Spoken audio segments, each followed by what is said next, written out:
I'm going to talk about the French Revolution. It's hard to do, and I'll leave myself about 45 minutes after I screw on at the beginning. I want to do two things. I want to see the revolution through the eyes of Maximilien Robespierre, member of the Committee of Public Safety, arguably with Saint-Just, its most important member. Jacobin, in a way, he incarnated Jacobin, he incarnated the French Revolution.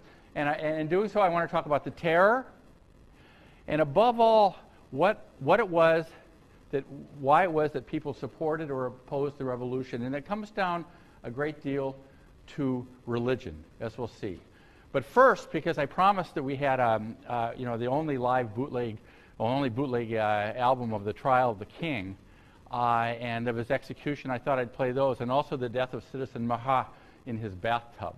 And to do that, I decided to bring a prop because this is we're going to talk about. And I don't mean I'm not making light of instant death. I just finished a book about a guy who ends up with putting his head in the little window. You knew people were smaller back in those days, but you really didn't imagine that they were this small. Do you know what this is? What this comes from? This guillotine? Aïe, massa. Do you know what this is for? What? No, this is a real, that hurt actually when I did that. Yeah, don't write your parents, especially your freshmen, and say, God, he was running around waving a guillotine, running around the place. There he goes again. No, this is for cigars. This is for cigars. Yeah. Was that your idea? You did? No, I don't smoke. Anyway, can you put on the first one? This is the trial of the king. Simon? Yeah, thanks. The CD. This is the king. I'll just translate part of it. I'm not going to translate the whole thing. It doesn't matter if you don't know French. This is just for ambiance. This is ambiance. Yeah.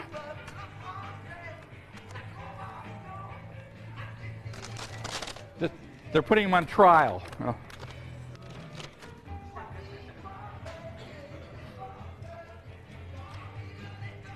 He did bad things. Just I'll translate part in a minute. This takes probably too much time, but it's cool. This is from a rock opera. La Révolution Française. Keith Richards live here. Keith Richards.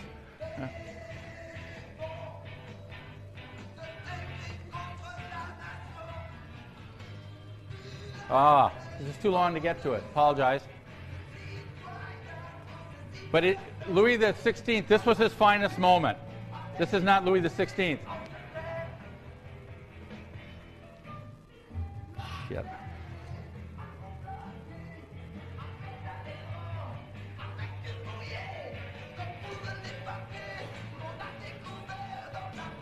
They're going to ask him to respond to the charges, and the old boy will.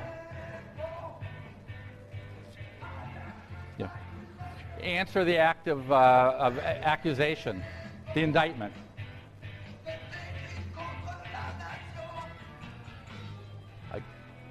What you've done against the nation. But it's nice. Listen.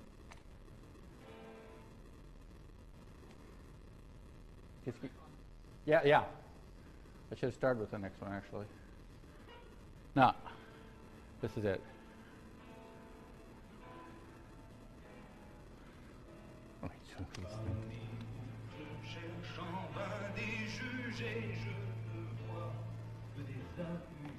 Among you, I'm looking for judges, and all I see is accusers.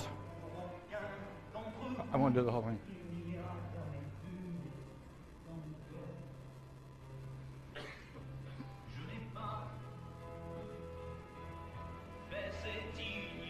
I never did this horrible thing, ignominious thing. I never betrayed my country, which is patently false.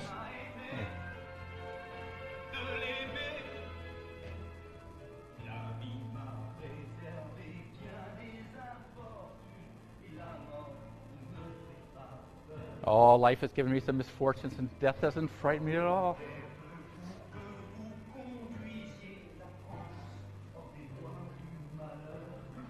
Maybe you can do French better than me, they're saying. take care of France better than I could. Keep it from its own excesses.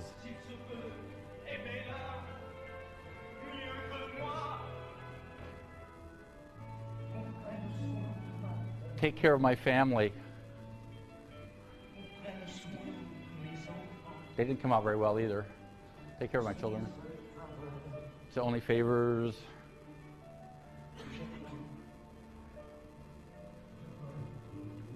That I really ask you to carry out.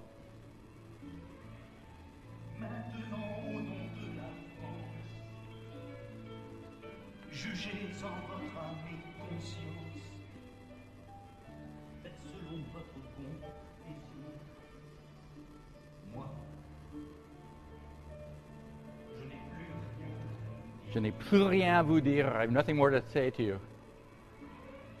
And they're going to vote now. Got live. Got dead.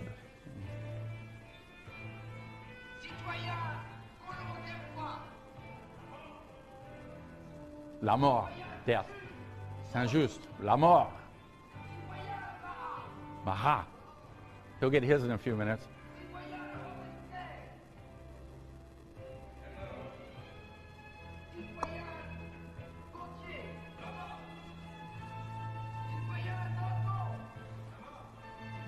He would get his too.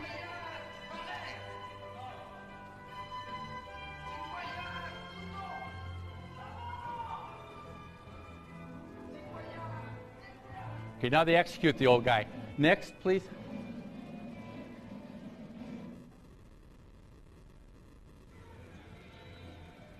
This is the death of Citizen Marat. He meets Charlotte Corday, who is from Normandy and a royalist. He's in his bathtub. I won't translate everything. Oh.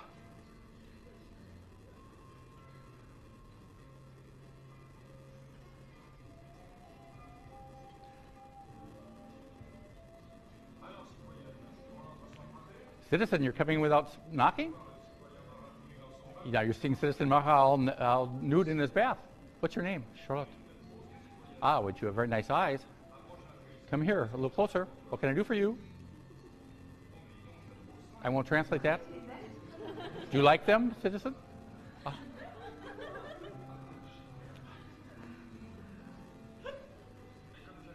Why are you looking so mean all of a sudden? To make you afraid, you bastard. What's the knife for?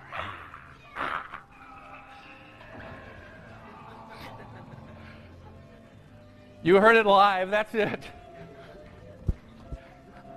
Okay.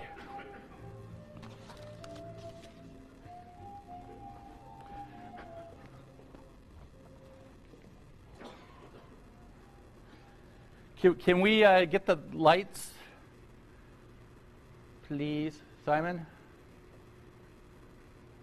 Leave me a little. Whoop.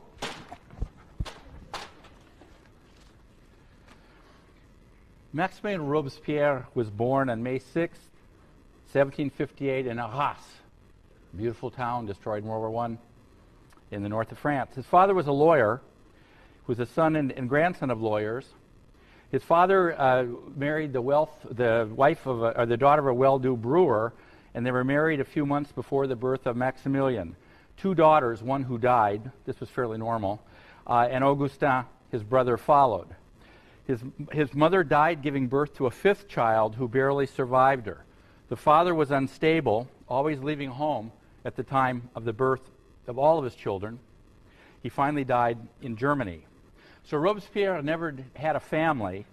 Psychohistorians have done a lot with this. The family of four was left in the care of a maternal grandmother and by aunts. So essentially he was an orphan at the age of 8. He felt his father's guilt about causing the death of his wife. After his sister remembered, after his father disappeared, a total change came about in him. Formerly, like all other children of his age, he was thoughtless and turbulent and flighty. But since he became the family head, so to speak, by virtue of being the eldest, he's become settled. and responsible and laborious. He spoke to us with the kind of gravity which impressed us. If it was to take part in our games, it was in order to direct them. He loved us tenderly, and there were no attentions and caresses that he did not lavish upon us. Henceforth, if you buy a psychohistorian's interpretation, he could only be a man of order. He desperately tried to assimilate himself to the social order. He both loved and hated his father as he adored his dead mother. His whole life was marked by a feeling of his father's guilt, which also represented the death in a real way of his own childhood.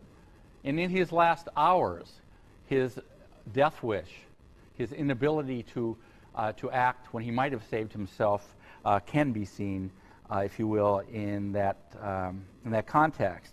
He was forced into a seriousness and responsibility. He always had a passion for solitude, isolation. He knew what it was to be poor. He was an example sort of downward mobility, if you will. He went to school, and he was really smart, supported by charitable foundations, first in Arras and then in Paris at age 11 to the Collège or middle school of Louis le Grand, where he became a star classics scholar. He was selected among all the other pupils to read a poem that he had composed to none less than the king and the queen as they passed by Reims, also in the north of France, in Champagne country. But as it was raining, the king and the queen ordered the driver to go on, not stopping to listen to Robespierre's little speech, little poem, and indeed splashing his only good suit of clothes with mud as they drove off. He became a lawyer, getting his degree in 1780 in Paris, a lawyer at the Parlement of Paris. His scholarship passed, as things did in the old regime, to his younger brother. He entered prizes for literary contests that were run by the Académie. Once it said that he even caught sight of the great Rousseau, but that seems a little unlikely. But in Metz, where the Academy awarded him £400, which was a lot of money, and he was elected to the Academy of Arras. In law cases, he championed the poor, the humble. He took the side of a man in an abbey who had been accused by the monks of a theft, when in fact one of the monks had done the ripping off. He once said, when somebody was condemned to death, "I know very well that he is guilty, but I can't imagine to send someone to his own death." At the beginning, but only in the beginning, he did not believe in capital punishment, although arguably those who agree with him would say that he saved the revolution by meting out capital punishment. Because of his reputation, I mean, this was sort of a classic case of a young lawyer on the make. He's elected to the Estates General from Artois. He's unknown when he goes to Paris. He's called in the minutes sometimes Robespierre, sometimes Robespierre, sometimes Robert, like the name Roberts, Pièce, or sometimes simply Robert, if that was his first name, and Pierre, his second name. But he began to make a mark, speaking always very softly. 68 times he spoke in 1789, and he gradually gets his reputation there. He opposes all restrictions on the freedom of the press, and of course that would change later as well. He invokes Rousseau's concept of the general will to support the view that the king should have no right to oppose or delay legislative measures proposed by the assembly. You know this from your reading. He sided on the left of the assembly with those who went to Varennes to bring back Louis XVI when he and Marie Antoinette tried to hightail it to the southern Netherlands, or that is to Belgium. That was the king, by the way. He should have been there first. Attends, what am I doing here? Okay, that's the king. There's Marat, fully clothed. And there is Maximilien Robespierre. Although he spoke often, he lacked presence and color, and this would be the case until the very end. The English writer Carlyle saw him as anxious, slight, an ineffectual-looking man in spectacles, his eyes troubled, careful, with an upturned face, dimly trying to understand the uncertain future times. But he spoke with an intense passion and conviction, belief in all that he said. Mirabeau, who died of syphilis, one of the king's main advisors, said of him, that man will go far because he believes every single thing that he says. He seemed rigid in his principles, plain, unaffected in his manners. Nothing said an Englishman of the volatility of a Frenchman in his character. He supported the idea that all citizens, all male citizens, should have the right to vote, and thus he opposed the idea of having active citizens who paid taxes and passive citizens who did not have enough money to pay taxes and thus could not vote. He calls for, among others, for the deposition of the kings being deposed, both in the legal sense and being deposed from the monarchy. He was already known as the incorruptible, and he received letters of admiration. Once leaving the assembly, a crowd put oak leaves around him and carried him around the city in triumph. He always wore impeccably white clothes, and he wore a powdered wig, which is very much of an old regime thing and not a revolutionary thing. He was not somebody who was going to go out and tutoie easily, and the revolutionaries tutoied as a form of that is in the familiar form, like du in German, as opposed to Sie, that familiar form. All were equal, therefore you didn't say vous to people who were above you in the social ladder. He didn't like people touching him, and indeed, probably, he was chaste. He had only a few flimsy and only by male flirtations with women. And when they picked him up, you have to imagine a sort of crassly American analogy, but a football coach who sort of swept off his feet after a big upset or something. And he doesn't like people touching him. He doesn't like being carried away by them. One of the letters, and he was ascetic, always preferred being alone, ate very modestly. One letter to him said, incorruptible as you are courageous, and he was that, you have always openly displayed your feelings. It has never been self-interest that has made you act or speak, only the general interest. He identified with ordinary people, and he ends up living in western Paris, a more prosperous part of Paris, but in the home of a carpenter on a street called the Faubourg Saint-Honoré. And those were really his happiest moments because it provided him with a family. They had young children in it that he really hadn't had a very normal circumstance. And people who came to see him saw him sort of stretched out on the couch with his family trying to guess from the way he looked what he might want. Would he want more grapes? Would he want more milk? Et cetera, et cetera. He read a lot. He wrote his speeches, which were written out by hand, always well combed and powdered, in the cleanest of dressing gowns, et cetera, et cetera. Now, he began to be a frequenter of the Jacobin Club. Now, these clubs, like the Feuillants and the Cordeliers and the Jacobins, were called that not because they had anything to do with the religious orders, like the Jacobins were a religious order, because the biggest place that you could meet were churches and abbeys. Those were always the biggest buildings. And so the Jacobins, who were on the left of these clubs, just began meeting right even before the Bastille falls on the 14th of July, 1789. He begins to go to the Jacobin Club. And the Jacobins become the great left-wing centralizers of the revolution. They trumpet the authority of the Parisian sans-culottes. That's a term, another French term so important it worked its way into English encyclopedia or dictionaries. The sans-culottes were those who supported the revolution. Technically, if you said a sans-culotte was somebody who's not wearing pants, but that's not what it meant. What it meant was not wearing fancy kind of aristocratic breeches, and it became identified with a form of political behavior. You could be an aristocrat, and there were liberal aristocrats in a meeting in a club called the Club of the 30 who helped push the revolution really toward constitutional monarchy, at least in the beginning. If you were against the revolution, you were an aristo, you're an aristocrat. If you were for the revolution, you were part of le peuple, the people.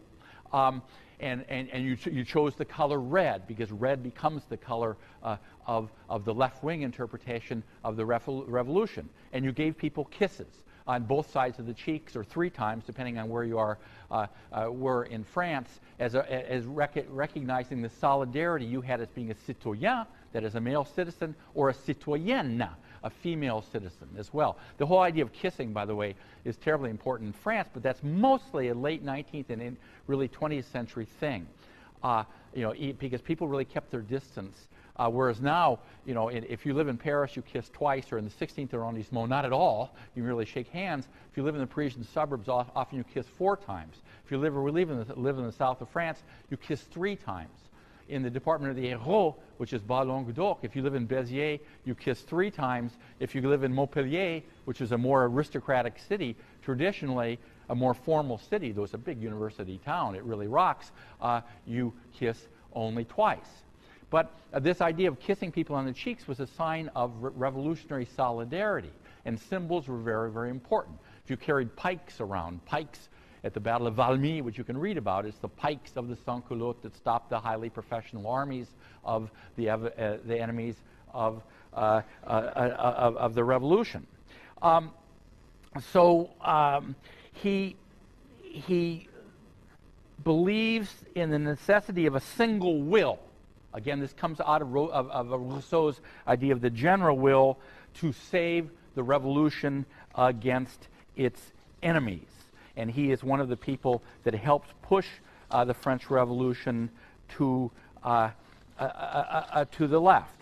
Now, and his principles were totally unshakable. He doesn't budge on them at all. Of course, it's just insane to look back and see in Robespierre, the origins of totalitarianism, despite the Committee of Public Safety. Robespierre also, was a man of his times. He was not against all property. He was against les gros, people having too much unearned property. He thought everybody should have enough to get along, but that even people who didn't have any property and thus didn't pay any taxes, as I said before, ought to have the right to vote. He also, like the Jacobins, believed that they ought to have enough to eat.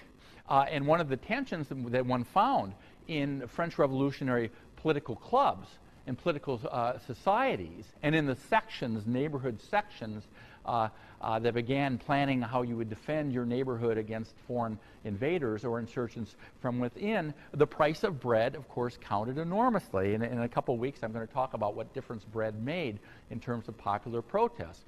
Because people who believed in the kind of free trade that Turgot had in the 1870s believed that the market ought to determine the price of bread. But there was always a tradition that the price of bread ought to be kept at a reasonable amount, so everybody ought to have enough to eat. And so the Jacobins, most of them believed in the maximum, which was a maximum on the price of bread. Now, their enemies on the revolutionary left, or sort of left central, were called the Girondins, whom I wrote on the board, and a name I sent around on the class server. The Girondins, Girondins, which is also the name of the Bordeaux soccer team, were from Bordeaux and the department of the Gironde. Many of them were. They are merchants. They are free trade people, and they also were extremely interested in launching foreign wars to carry liberty, fraternity, and equality abroad. Now, scrambling for this great quote, the Girondins were in love with war, and there was this great kind of rhetoric about conquest and carrying freedom, in quotes, to other countries. Though one had to be, and many people were cynical about this, when the French troops poured into the Rhineland, the prostitutes of the Rhineland cities dressed up in red, white, and blue flags to welcome their new clients. Robespierre made a series of speeches against this Brissot, who was the former Grub Street writer that I mentioned before, arguing that France should not go to war. He said that, and more about this in a minute, that the danger to the revolution did not come from a handful of émigrés in Germany, but from within France, from the counter-revolution. And that's important, and that's worth underlining. And secondly, he argued that launching wars all over the place will merely play into the hands of the king, who at this point was still the king, and the counter-revolutionaries, perhaps paving the way for some sort of military dictatorship. How forward-looking was that? Because that's exactly what they ended up with, of course, with Napoleon. Moreover, he argued that war would separate soldiers from the rest of the people. And indeed, although the levée en masse, my guillotine almost fell down, would sort of compromise that, because all citizens become soldiers, et cetera, et cetera. But he said something, this is an amazing little speech that he gave, and I'm going to read just a few lines of it, because if you think about current politics in this country in the last, say, 5 years, it may also ring true. He said this is Robespierre, the most extravagant idea that can arise in a politician's head is to believe that it is enough for a people to invade a foreign country to make it adopt their laws and their constitution. No one loves armed missionaries. The Declaration of the Rights of Man is not a beam of sunlight that shines on all men, and it is not a lightning bolt which strikes every throne at the same time. I am far from claiming that our revolution will not eventually influence the fate of the world, but I say that it will not be today. Amazing. He lost this debate in 1792, and in fact his denunciation of plots against the revolution may have contributed to revolutionary paranoia, which would be acting out in the terror. But on the 20th of April, 1792, the Girondins and the king got their wish, and war was declared on Austria, and French troops crossed into Belgium, that is the Austria-Netherlands, and the wars went on and on. Now, I want to make a couple points that are pretty important. I'm not going to use these papers to do this. That the threat to the revolution did not come just from Austria, from Great Britain, from Prussia, from Russia, from the big allies. And Robespierre got this right. There are two, and the timing of this you can read about it in the chapter, and please do. There were two main counter-revolutionary threats to the revolution. The first, which was not the most important, but still is worth mentioning, was what has been called the Federalist Revolt. The Federalist Revolt. And this was based in cities in which merchants, free traders, played a big role in that. Here is a map of La Belle France. Now, Bordeaux, we've already talked about. You've got all these wine merchants and all this fancy land, and who merchant other things as well. You've got Marseille. Toulon is not yet the huge port it had become in the 19th century. You've got Marseille. You've got Lyon, then France's second city, first in gastronomy, one could still argue, today. Varennes was merely where the king is caught. That's up there. By the way, in 1790, they in order to undercut local elites, that is clergy and nobles, and also to impart a more rational organization of the country, comes right out of the Enlightenment, out of the philosophe, they create départements, departments.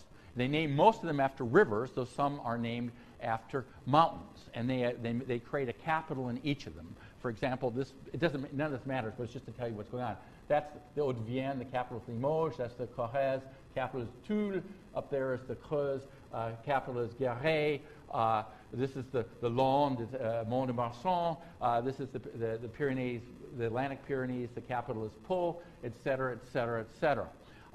So the Federalist Revolt, also in Caen, that's where the aforementioned Charlotte Corday came from. From that part of that's the Department of the Calvados, which is also the name of a wonderful apple brandy. So the Federalist Revolt comes in cities like it comes in above all in Lyon, Caen, Marseille, Toulon, and Lyon. And of course, the revolutionary armies the armies of ordinary citizens in the Republic, what had become the Republic, crushed them. They crushed them like grapes. In Lyon, one of the members of the Committee of Public Safety, who was confined to a wheelchair, a man named Couthon, that you can read about, Couthon, says he's going to plow Lyon under like Carthage, and they do execute people on the Place Bellecour. And so this Federalist revolt is against the Jacobins. It's against the sort of Parisian-centered, far-left interpretation of the French Revolution. By the way, there are groups on even further to the left. The Jacobins really weren't that far to the left, but there are groups like the Enraged, les Enragés. There's even a guy called Gracchus Babeuf who believed that property should be abolished, but these are just very small groups. Babeuf is guillotined in Vendôme, which is south of Paris, near the Loire, and his trial is a wonderful source, actually, the trial of Gracchus Babeuf, an original source. So anyway, that's the Federalist revolt. But the most important threat to the revolution comes from peasants. It comes from peasants in the west of France, also down where we live, in this part of France too. That comes later. But basically, what I'm going to talk about for a few minutes is the revolt in the West. Now, it was often said that peasants would never march more than a day away from their fields, but certainly, as Mao and lots of other people have shown, or Ho Chi Minh, that's not the case at all. The war was fought with a savagery, with a brutality that was simply, staggering. There were massacres on both sides. The Vendée, which is in dark there, became a department, number 80, good old number 85, but it became such a major bloodbath that the entire counter-revolution in the West is often simply called the Vendée. I am in history literally because I read a long time ago a book written by my late and much missed friend Charles Tilley called The Vendée, which sought to explain, and did explain, and really hasn't been nuanced very much over the decades, why some people opposed the revolution, taking big-time chances, and other people who didn't live that far away supported the revolution. And so what he found, he studied an area that it doesn't matter where, but sort of the north of that dark area, actually in the Maine-et-Loire, a different department. Here's another French word that's also English, called in the bocage country, B-O-C-A-G-E. It's the hedgerow country. And he found that the people who rose up against the revolution and took big-time chances. I mean, the Republicans didn't screw around, and there was a lot of just horrible brutality. They drowned thousands of clergy in the swirling waters of the Loire River, which is a very dangerous river, by putting them out into the river with holes drilled in the bottom of the boat, which didn't give them a big hope. They killed lots of people on the Ile de Ré, which is up here off La Rochelle. And of course, the forces representing the monarchy, representing the nobles, were, if anything, even more brutal. They crucified people, literally. They made them, kiss the cross before they beat them to death. I mean, it was really a nasty time. And so, but looking at people who rebelled and ones who didn't, the areas, one of the things we can say, at least by that particular area, but it really rings true, is that areas in which that traditional elite, noble and priest, had not been broken down by the economic and social changes of the 18th century. They were physically isolated. These hedges, you see them up in the upper part of Normandy too. Lower Normandy, but high up there on the near Cherbourg in the Manche. These are huge hedgerows that you literally, can't fight your way through. And you can't really climb over. And people tended to marry within their village or within a nearby village. They still, the priest still walked tall.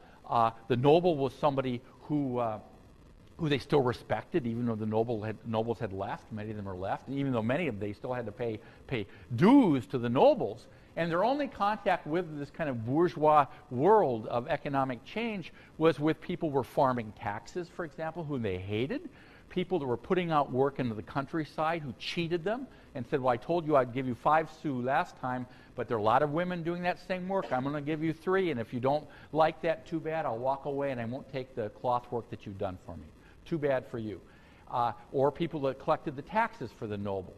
And so if you look up further along the Loire River, where you had this sort of economic change in the 18th century, people accepted this new lead, and they were willing to ditch the idea of the monarch. It wasn't to say that they all read Rousseau instead of the Bible before they went to bed, but these were big-time changes that reflected the way things had evolved. Now, let me give you some more examples.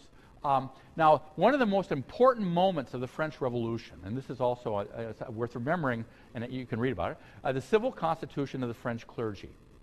Because the revolutionaries get the very good idea that you're broke. We already know that. The monarchy is just flat broke. So where are you going to get the money? Who has money? Well, nobles who leave France have money because they have a lot of property, particularly in areas like Brittany and in Burgundy. And in the Ile-de-France, that is the island of France around Paris. But the church has enormous amounts of money, enormous amounts of land.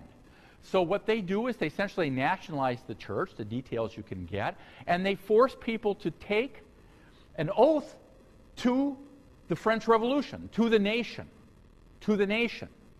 Now, in certain parts of France, particularly those that rose up against the revolution, the priests don't take the oath. They refuse to.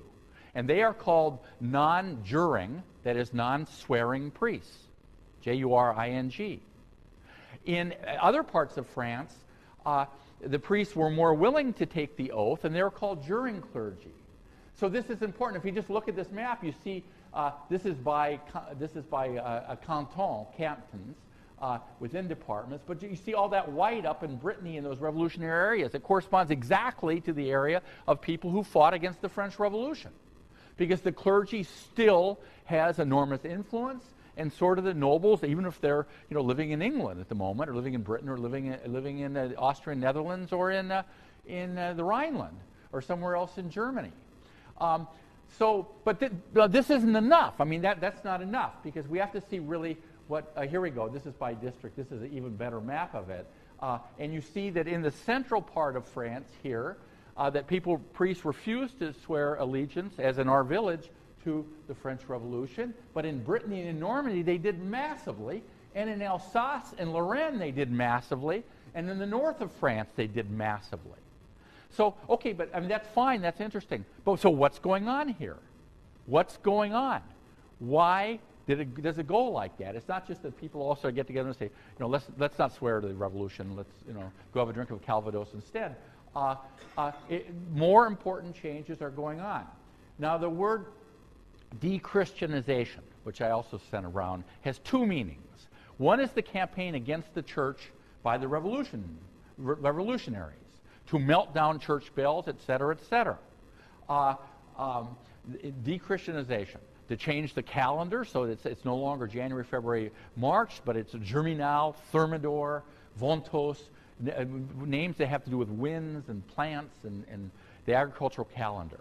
That's part of de-Christianization. But that's not the big issue.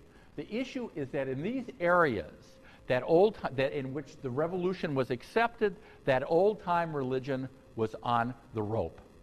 A friend of mine was a great historian called Michel Vauvel, long time ago, did a book on de-Christianization. He looked at part of Provence. And he looked at how people, what they did with their money in wills. They looked at the number of people that became priests or nuns. He looked at all sorts of things. How many people baptized their children within the 3 days you were supposed to in the Catholic Church. And what he found is that the church, it wasn't the revolution that destroyed the role of the church, or that reduced the role in people's lives, that had already happened. And it began after the Counter-Reformation, that is the Catholic Reformation. It was already well underway by the 1730s and the 1740s. So you can see political behavior here reflecting these big-time important trends. Another way, you can look at bishops' sermons. You look at how people name their children. In the 19th century, when they stop naming their children after saints, local saints, for example, that's another good indication. Or, you don't have many people named Marie Magdalene anymore in France, or that kind of thing. Or in the Limousin, named Martial or Léonard, these names of local saints. So these, and here again, the areas that were counter-revolutionary, particularly up in Brittany and Poitou and those regions there, the big story was these major kinds of change. Ultimately, what I'm saying then is religion was very likely to be arguably the most important cause for people supporting or opposing the revolution. Particularly the radical revolution, the Committee of Public Safety sat around this big table and made big decisions. Now, what about the terror itself?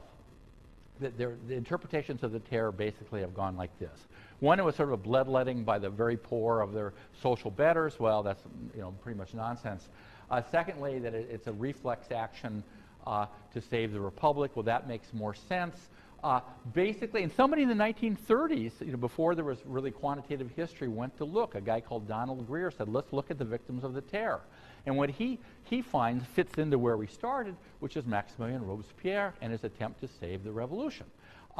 That most people in the terror, there was a higher percentage of clergy and nobles executed because there are small percentages of clergy and particularly nobles in the French population. But the vast majority of people that either were given prison sentences or had put their heads through the little window or were shot down, executed, executed as in Lyon, were peasants and were artisans. Why? I mean, because there were more peasants and artisans, above all peasants, in France than any other social group. Now that's good. I mean, that's good to know that. But even more important, that the incidents of the terror in the French Revolution come in areas that are battle zones, that they reflect, the war, the professional soldiers of monarchies fighting in the north of France or fighting in the east of France, and they reflect the Civil War.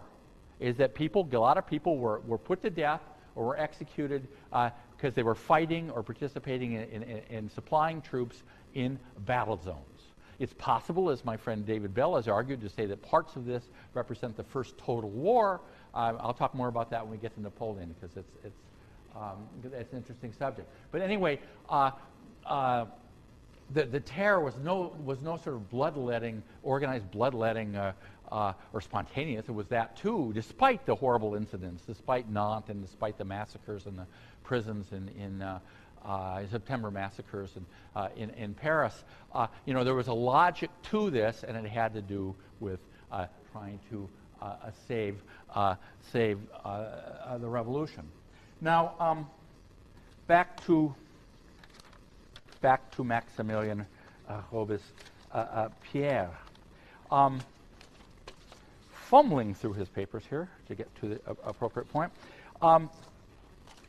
They tried to kill Robespierre, of course, as the terror gets more organized, and he had a tendency, as is Saint-Just and the other ones, to say, if we just have one more round of terror, we'll finally save the revolution, and all will be well. But lots of people in the assembly looked around reasonably enough and said, we might be the next victims.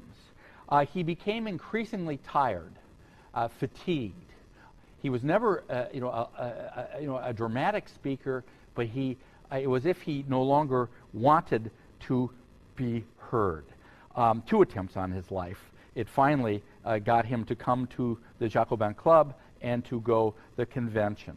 It's possible to argue that death and revolutionary immortality was something that he chose because of his own childhood guilt, a primal guilt about his own father and the death of his mother.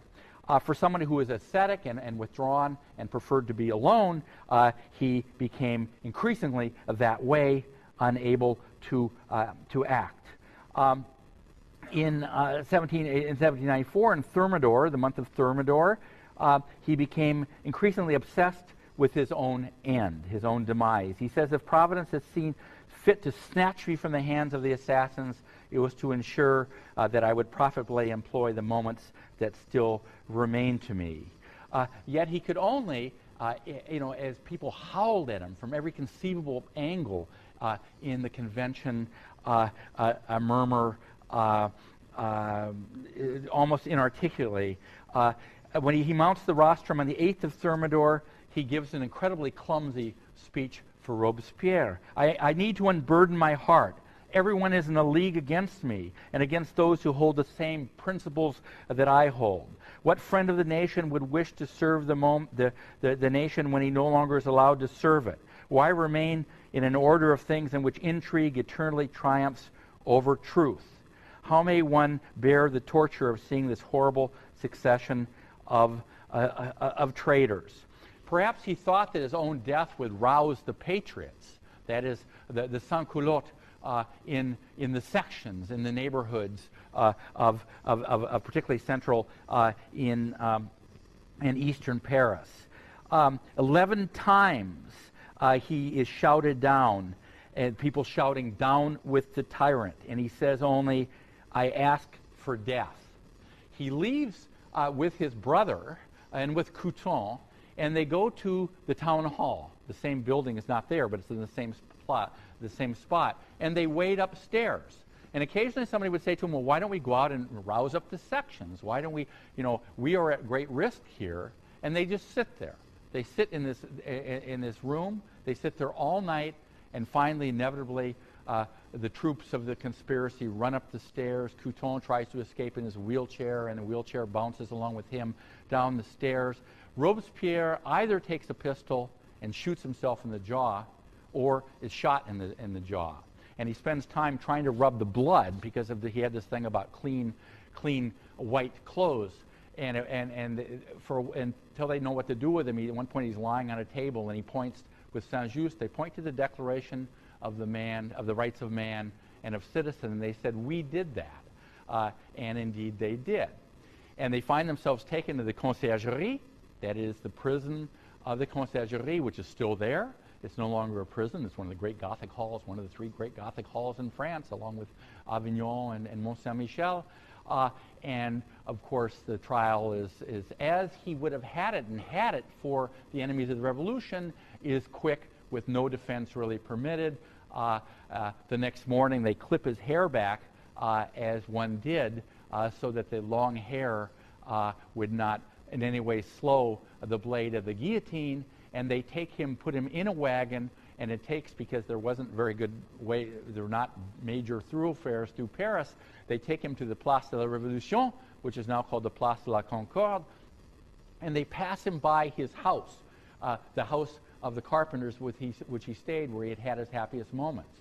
And as he gets closer to the Place de la Révolution, where he's going to meet Sanson, the executioners are all, it's a blood trade after all. And rather like butchers, they all intermarried. And they lived outside the walls of cities. He's going to meet Sanson. And as he gets there, he surely noticed that the women were more and more well-dressed, and so were the men.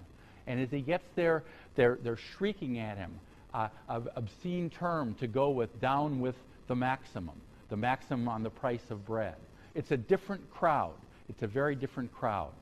Thousands of people came to lean forward to catch the last words, to see the head held above, as they did with Louis XVI and with Marie Antoinette. "Hold my head up, it's a good one," said Danton, or something like that, when they'd executed him on Saint-Just and Robespierre's orders before. And he meets Sanson with blood pouring out of the bandage holding his jaw on, having come loose. And even at the end, even as they shove his head into the little window, blood is pouring from him. And one doesn't know. We can't imagine, as he looked up, as his head is down, as he looks up, he sees the throngs who have paid a fine price to sit on the roofs. It's like being across from Wrigley Field or something like that, to see the death of the tyrant. Tyrant, or the person who saved the revolution, or one of them. It's very hard to say. It depends on your view. But certainly, one can imagine that Robespierre breathed a breath of relaxation, of leaving an existence that had tortured him, and of gaining for the revolution he hoped revolutionary immortality, but also perhaps, one can argue, paying a debt to his family that stemmed from the death of his own mother long before in Arras. See you on Wednesday.